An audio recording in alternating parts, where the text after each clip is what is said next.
Alex Chemarov here at Movements for Life. For our next restorative segment, we're going to spend the next couple of weeks doing a number of stretches using a true stretch.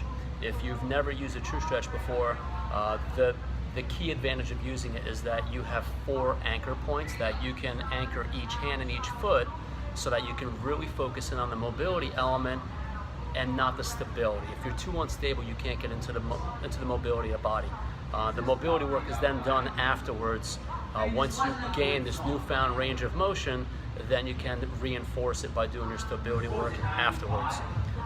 So the true stretch, when you look at all the different bars and all the different angles that they are anchored, is all strategic so that we can create that multi-dimensional stretch, whether it's going to be for your hip or your hamstring or for your quad, whatever it might be.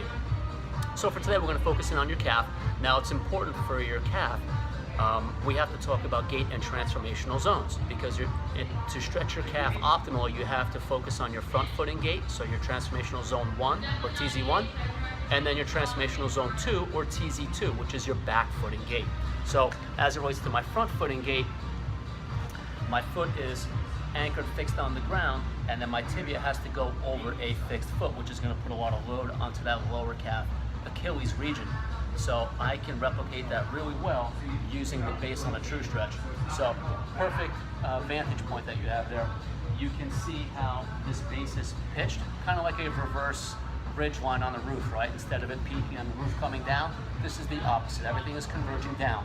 So when I place my right foot on that base, it's going to promote pronation, which is authentic to that TZ1 posture and gait, all right? So as I put my foot on there, we want everything now to follow that pronation or that loading sequence so that all these tissues now load or decelerate all that force, much like when you walk or run.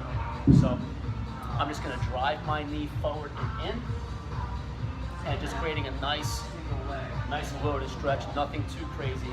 And I'm going to do this actively, not too ballistic. And I can do that for 10 or 15 repetitions depending on what I feel.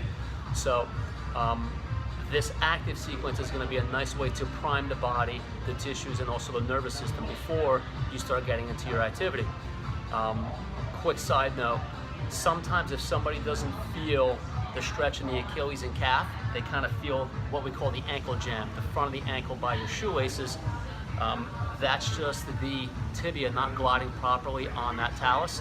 So we typically then have to get into some of the structures in the front, like your anterior tib and your peroneals, and then just putting a little bit of load and stretch onto it to help clear out that ankle so that the stretch does go into that lower calf, that Achilles, for that optimal response. All right, so that's TZ1, your front footing gait. Next video we'll do, which will be for your TZ2, your calf stretch in TZ2, so your back leg and gait, and that'll be a little bit more kind of synonymous with what many are used to when they stretch their calves. But for today, this is your TZ1, not a brutal rip by any means. It's not designed to be. It's not that end range stretch. It's more about mobilizing the appropriate tissues without compensation. All right, so if you have any questions, don't hesitate to reach out. And thanks so much for watching. See you next week.